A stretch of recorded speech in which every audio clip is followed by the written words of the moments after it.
మీ విలువైన సమయాన్ని మాకు ఇచ్చారు. మా లోకేష్ లైఫ్ కోచ్ ఛానల్ అందరు సబ్స్క్రైబ్ చేసుకొని లైక్ చేయండి, షేర్ చేయండి. అన్న గారు విలువైన మాటలు చెప్పాడు.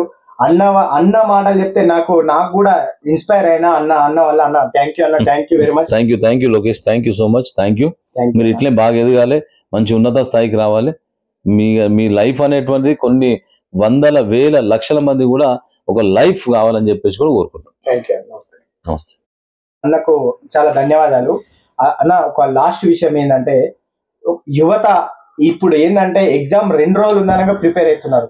అదే విధంగా ఉదయం ఇప్పుడు మామూలుగా అందరూ మన స్టేజ్ లో మనము ఉదయం 5 గంటలకే నిద్ర లేచేవాళ్ళం. నిద్ర లేచి పుస్తకం చదువుకునే వాళ్ళం. నిద్ర 4 గంటల నుంచి 6 గంటల వరకు పుస్తకాలు చదివితే అది మనం ఎప్పటికీ మర్చిపోమని చెప్పేసి మనకు తెలుసు. ఇప్పుడున్న యువత 10 గంటలకు లేవడము, ఒక స్కూల్ కు గంట ముందు లేవడము, రెడీ కావడము, మళ్ళీ ఇంటికి రావగానే సెల్ ఫోన్ పట్టుకొని వీడియోలు, ఇన్స్టాగ్రామ్లు, ఫేస్బుక్లలో అన్ననే చాటింగ్ చేయడం, అలా వాళ్ళ టైం అంతా వృధా చేసి ఈ విద్య అనేది పక్కకు పెట్టేసి తప్పుదారి పడుతున్నారు. అయితే అసలు యువత ఏంది, అసలు పొద్దున ఎన్ని గంటలకు లేవాలి, అసలు ఏం టైమింగ్స్ ఎలా ఫాలో కావాలి, ఆ తర్వాత నైట్ వరకు, ఉదయం నుంచి నైట్ వరకు ఒక మామూలుగా ఒక ఇంటర్ విద్యార్థి ఏం చేయాలని మీ మాటల్లో కొంచెం చెప్పండి అన్న. అయితే మీరు అడిగినటువంటి ప్రశ్న చాలా అద్భుతమైన ప్రశ్న. ఇప్పుడు ఉన్నటువంటి యువత కూడా చాలా ఉపయోగపడుతుంది. చాలా మందికి ఏంటంటే ఒక అలవాటు కావాలన్నా, ఒక అలవాటును తొలగించుకోవాలన్నా ఒక పద్ధతి అనేటువంటిది ఉంటుంది. ఆ పద్ధతి ఏంటంటే, మన కుటుంబ సభ్యులోపట ఒక పాప బాబు పుట్టిననుకో, వెంటనే మనం డోలాకరణ అంటే పేరు పెట్టాం. మనం వెంటనే పేరు పెట్టాం. 21 రోజుల తర్వాత పెడతాం. 21 రోజుల తర్వాత బాయికి బొట్టు పెట్టేసి, ఆ రోజు తొట్టెలేసి, ఆ రోజు డోలాకరణ పేరు పెట్టేటువంటి అవకాశం ఉంటుంది. ఆ 21 రోజుల్లో కూడా చాలా శాస్త్రీయత ఉన్నది, అందులో ఒక సైన్స్ కూడా ఉంది అనేటువంటి విషయాన్ని చాలా మంది కూడా తెలియజేస్తుంది. అందులో ఏమున్నదంటే, 21 రోజులు ఎందుకు ఆగుతారంటే, 21 రోజుల దాకా మన బాబు కాదనేటువంటిది మనకు యూనివర్స్ కానీ మన పూర్వీకులు కానీ ఇచ్చినటువంటిది ఒక విషయం. 21 రోజుల్లో ఎందుకు 21 రోజులే పాటించాలనేటువంటి దాని మీద ఆలోచన చేస్తే, 21 రోజుల్లో మన ఎంట్రికల్ గ్రోత్ అవుతాయి. 21 రోజుల్లో మన కళ్ళు, మన చెంపలు, పంచేంద్రియాలు, జ్ఞానేంద్రియాలు అన్ని కూడా పటిష్టమై, ఆ రోజు 21 రోజు తర్వాత పటిష్టం అవుతారు కనుక ఆ 21 రోజుల తర్వాత మన యొక్క పేరు పెట్టేటువంటి అవకాశం ఉంటుంది. నేను ఏం చెప్తున్నా అంటే, గతంలో ఎట్లా ఆలోచన చేసినా మనకు తెలియదు, ఇంకా భవిష్యత్తు ఎట్లుంటుంది అనేటువంటి మనకు తెలియదు. ఇప్పుడున్నటువంటి దాని మీద నువ్వు కొత్త అలవాటు చేసుకోగానే మన బాడీ వెంటనే సహకరించదు. మన బాడీ సహకరించదు. దానికి ఏమైపోతా అంటే, 4 రోజులు మనం చదువుకుంటాం, 4 గంటలకు లేచి చదువుకుంటాం, 5వ రోజు మళ్ళీ మనం పడుకునేటువంటి ప్రయత్నం చేస్తాం, మళ్ళీ ఒక రోజు ఇంకోసారి అట్లే చేస్తాం. అది ఎప్పుడు కూడా ఫెయిల్ అయ్యేటువంటి పరిస్థితి ఉంటుంది. కనుక ఒక నిర్ణయం తీసుకునే ముందు 21 రోజులు ఏది ఏమైనా, ఎన్ని కష్టాలు వచ్చినా, ఎన్ని ఇబ్బందులు వచ్చినా, ఏ రకమైన నాకు ఒత్తిడిలు వచ్చినా, ఏ రకమైనటువంటిది ఏది వచ్చినా సరే, నేను ఖచ్చితంగా 21 రోజులు చేసి తీరుతా అనేటువంటి ఆలోచన చేస్తే, ఏ రకమైనటువంటి బలహీనత అనేటువంటి లేకుండా బలం మొత్తం నీ శరీరంలో అనువనువున కూడా బలం ఉండేటువంటి అవకాశం ఉంటుంది అనేటువంటి విషయాన్ని అయితే నేను మీడియా ద్వారా తెలియజేసుకుంటున్నాను. లేకపోతే ఏమైతుందంటే, ఎవరో మోటివేషన్ ఇవ్వగానే ఆ గడ్డసే బ్రూస్లీ సినిమా చూసినాం అనుకో, చిమ్మ చీకర్లు చూడంగానే సామాన్యమైన చేతులు కూడా సన్న ఉన్న వ్యక్తి కూడా నేను బ్రూస్లీ కంటే కూడా పవర్ఫుల్గా నెక్స్ట్ ఉన్నది ఇది ఉంటుంది అది ఉంటుంది అనేటువంటి దాని మీద థియేటర్లు వెళ్ళాడతాము. జర్ర కొద్దిగా డోర్ ఓపెన్ చేయగానే తుస్సుమని పోయేటువంటి పరిస్థితి ఉంటుంది. కనుక ఈ పర్సనాలిటీ డెవలప్మెంట్తోని దీంతోని తాత్కాలికమైనటువంటి మానసికమైనటువంటి ఆనందం పొంది ఏదో నేను చేస్తున్నా అనేటువంటి దాని మీద దీనికి కూడా ఒక రకమైనటువంటి పరిస్థితులు రావద్దంటే, మీరు ఏదైనా అలవాటు చేసుకునే ముందు ఖచ్చితంగా 21 రోజులు మ్యాండేటరీగా మీరు ఖచ్చితంగా చేసి తీరుతా అనేటువంటి గట్టి నిర్ణయం తీసుకోండి. ఆ నిర్ణయం తీసుకున్నాం మన శరీరం కూడా ఇబ్బంది పెడుతుంటుంది. ఎందుకు నువ్వు నిర్ణయం తీసుకున్నావు, దీన్ని ఆపేసాయి, దీన్ని క్లోజ్ చేసేయి, గతంలో ఎట్లునో అట్లున్నటువంటి దాని మీద మన శరీరం కానీ మన మైండ్ కానీ మనకి ఇబ్బంది పెట్టేటువంటి ప్రయత్నం చేస్తుంది. కానీ ఒకటే చెప్పాలి, ఏది ఏమైనా సరే నా బొందిల ప్రాణం పోయినా సరే నేను బాధపడా, కానీ ఖచ్చితంగా నేను ఈ అలవాటును, చదువుకునేటువంటి అలవాటును, 4 గంటలకు లేచే అలవాటును ఖచ్చితంగా నేను నేర్చుకుంటా అనేటువంటి దాని మీద 21 రోజులను కంటిన్యూగా చేస్తే, అప్పుడు శరీరం కూడా ఏమైపోతా అంటే నీకు దాసోహం అయిపోయి నీకు మొత్తము ఒక రకంగా నీకు సరెండర్ అయ్యేటువంటి అవకాశం ఉంటుంది. లేకపోతే బాడీ నేను కంట్రోల్లో పెట్టేస్తుంది, నీ మైండ్ నేను కంట్రోల్లో పెట్టేస్తుంది. కనుక నువ్వు దాన్ని కంట్రోల్లో పెట్టుకోవాలి, నీ శరీరాన్ని కంట్రోల్లో పెట్టుకోవాలి, నీ మైండ్ కంట్రోల్లో పెట్టుకోవాలంటే నీ లోపల కూడా నేను ధైర్యవంతుని, నీ శక్తివంతుని, తట్టుకోగలుగుతా, ప్రతిదాన్ని కూడా ఎదిరించగలుగుతా, నీ శరీరం వచ్చేటువంటి మార్పులకు, బయలాజికల్ వచ్చేటువంటి నీడ్లకు కూడా నేను లొంగ అనేటువంటి మెసేజ్ మన శరీరానికి ఇచ్చిన రోజు అద్భుతమైన ఫలితాలు వస్తాయి. దానికోసం మీరు ముంగట ఉండాలి. ప్రతి యువత కూడా 21 రోజులు అనేటువంటిది ఒక అలవాటు తొలగించుకోవాలన్నా, ఒక అలవాటు చేర్చుకోవాలన్నా 21 రోజులు ఖచ్చితంగా పాటించని అద్భుతమైనటువంటి సైన్స్ ఉన్నది, అద్భుతమైనటువంటి విషయం ఉన్నది. మన పూర్వీకులు ఇచ్చినటువంటి గొప్ప సంపద. దీన్ని ముంగట తీసుకునేటువంటి ప్రయత్నం చేద్దాం. ఏంటంటే ఒక కూలి చేసుకునే వ్యక్తి ఉంటాడు తండ్రి, అదే ఆ కూలి చేసుకునే వ్యక్తి ప్రైవేట్ కాలేజీలో అబ్బాయిని చేరుస్తున్నాడు. అదే మిడిల్ క్లాస్ ఒక ప్రైవేట్ ఉద్యోగి 15,000 25,000 వచ్చే ఉద్యోగి అదే కాలేజీలో ప్రైవేట్ కాలేజీలో జాయిన్ చేపిస్తున్నాడు. అదే ఒక హై క్లాస్ వ్యక్తి అదే ప్రైవేట్ కాలేజీలో అదే స్టూడెంట్ చేపిస్తుండు. ఈ విద్యార్థుల మధ్య అంతరాలు వస్తున్నాయి. ఏమైందంటే ఒక విద్యార్థి దగ్గర ఐఫోన్ చూసి మిడిల్ క్లాస్ ఉన్న తండ్రికి చేతి కోసుకుంటుండు యువత. మళ్ళా ఇంకో కూలి చేసుకున్న కొడుకు కూడా చేతి కోసుకుంటుండు. ఉన్న పిల్లలు లేని వాళ్ళ పిల్లలకు ఉన్న వాళ్ళ పిల్లలకు మధ్య డిఫరెన్స్ ఏర్పడి లేని వాళ్ళ పిల్లలు ఏం చేస్తున్నారంటే చేతులు కోసుకోవడము, ఉరేసుకొని చనిపోవడము, నాకు ఐఫోన్ ఇప్పించలేదని చెప్పేసి, నాకు డ్యూక్ బైక్ ఇప్పించలేదని ఉరేసుకొని చనిపోవడము. ఆ విధంగా వాళ్ళు రకరకాలుగా వాళ్ళు ఈ స్టేజ్ లో ఈ 2024లో ఉన్న స్టూడెంట్స్ ఏం ఆలోచిస్తున్నారంటే వాళ్ళకు ఓపిక లేదు వాళ్ళకు. ఎందుకంటే నాకు కావాల్సిందే, ఖచ్చితంగా నాకు ఈరోజు ఐఫోన్ కావాల్సిందే, నాకు ఈరోజు నాకు డ్యూక్ బైక్ కావాల్సిందే అని ఆలోచిస్తున్నారు. అయితే ఈ తల్లిదండ్రుల ఆదాయాన్ని బట్టి ఒకసారి తల్లిదండ్రులను ఆలోచించండి, తల్లిదండ్రుల మనసు ఆలోచించండి. నాన్నకు వచ్చేది 25,000 జీతం. ఆ నాన్న కుటుంబాన్ని పోషించడమే మనకు అదృశ్యము. మనకు ఇంకా చదివిస్తున్న ప్రైవేట్ కాలేజీలా మనం ఐఫోన్ అడగొద్దా, మనం డ్యూక్ బైక్ కొనొద్దా, ఆ విషయంపై మీరు ఆ పిల్లలకు యువతకు మీరు కొంచెం చిన్న మీ మాటలలో సందేశం ఇవ్వండి అన్న. అంటే ఇప్పుడు మన సమాజం ఏమైపోయిందంటే బ్రాండ్ అనేటువంటి దానికి మనం ఒక రకంగా బానిసలం అయిపోయినాం. బ్రాండ్ అంటే ఐఫోన్ అయినా హలో అంటే ఇక్కడ, హలో అంటే అక్కడ వినిపిస్తుంది.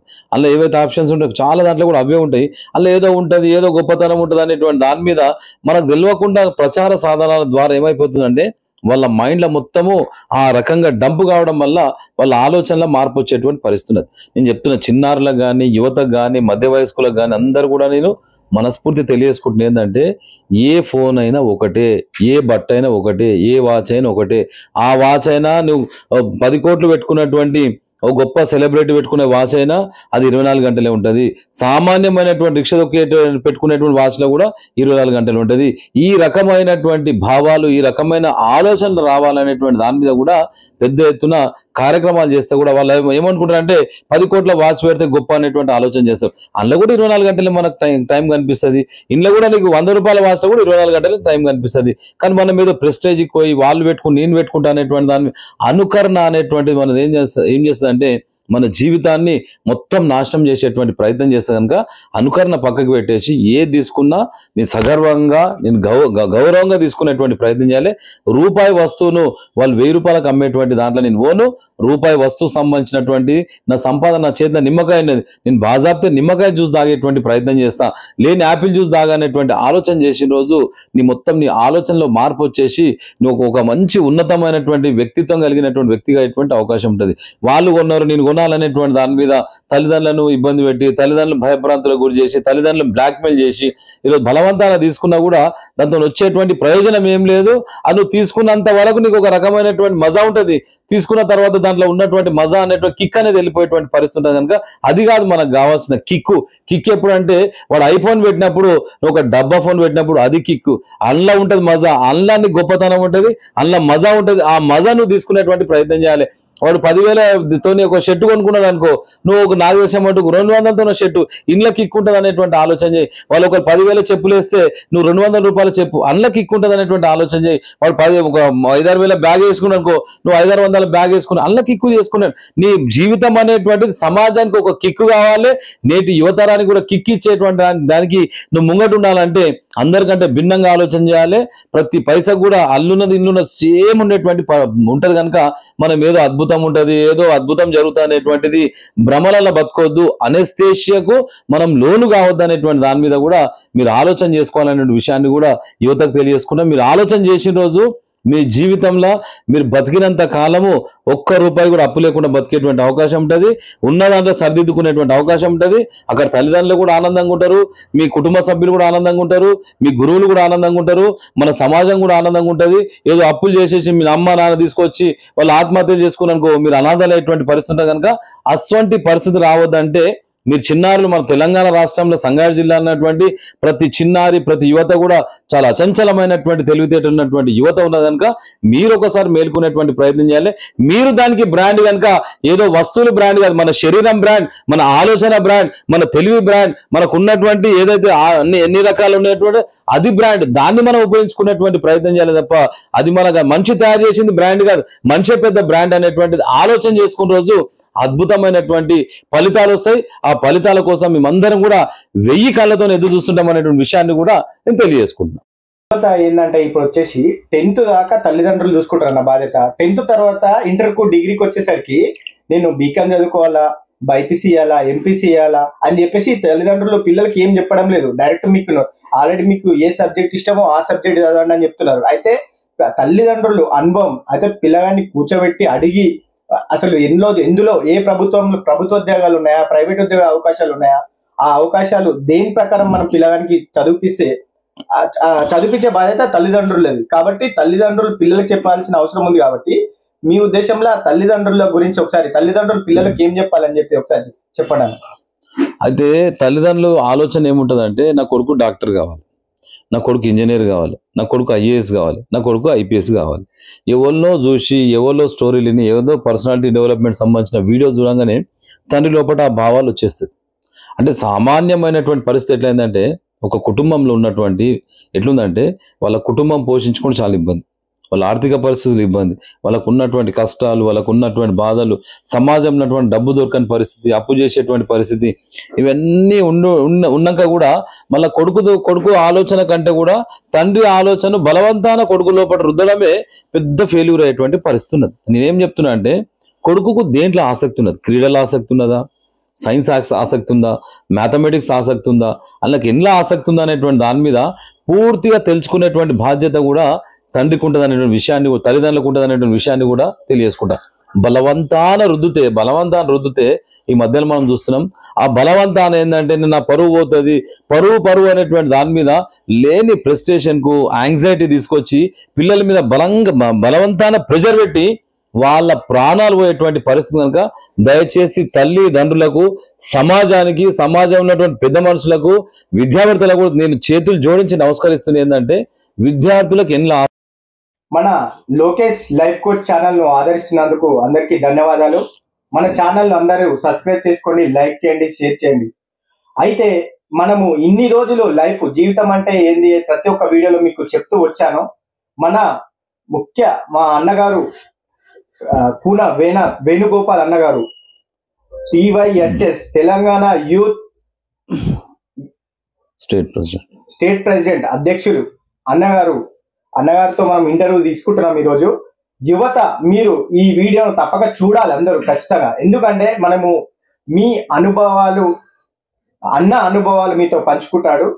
మీరు ఈ వీడియో చూడండి, లైక్ చేయండి, షేర్ చేయండి. లోకేష్ లైఫ్ కోచ్ ఛానల్ని ఆదరించండి. Thank you. అన్నగారు మాట్లాడతారు. ఈరోజు మీరు ఒక ముచ్చట చెప్తున్నారు, చాలా సంతోషం. అంటే జీవితం మారాలి అనేటువంటి దాని మీద తల్లిదండ్రులు ఆలోచన చేస్తున్నారు, గురువులు ఆలోచన చేస్తున్నారు, సమాజం ఆలోచన చేస్తున్నది, ప్రభుత్వాలు కూడా ఆలోచన చేస్తున్నాయి.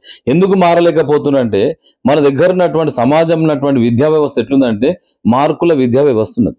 మార్కుల సంస్కృతి అంటే 10/10 వచ్చింది అనుకో పేపర్లు వేపియాలి, మళ్ళీ ఇంకోటి వాట్సాప్, ఫేస్బుక్, ట్విట్టర్ ఇవన్నీ వచ్చిన తర్వాత ఆ తల్లిదండ్రులు అందరూ కూడా గొప్పగా చెప్పుకోవాలి, నా కొడుకు 10/10 వచ్చింది అనేటువంటి దాని మీద ఒక సంవత్సరం మొత్తము వాళ్ళ కొడుకు యొక్క గొప్పతనం చెప్పేటువంటి పరిస్థితికి మనం ఏమైపోయినాం. దానికి మొత్తం మనం ఒక రకమైనటువంటి దానికి ఎట్లయిపోయినామంటే తెలియకుండానే మనం దానికి ఒక రకమైన అలవాటుగా వచ్చేటువంటి పరిస్థితి మనం చూస్తున్నాం. నేను చెప్పేది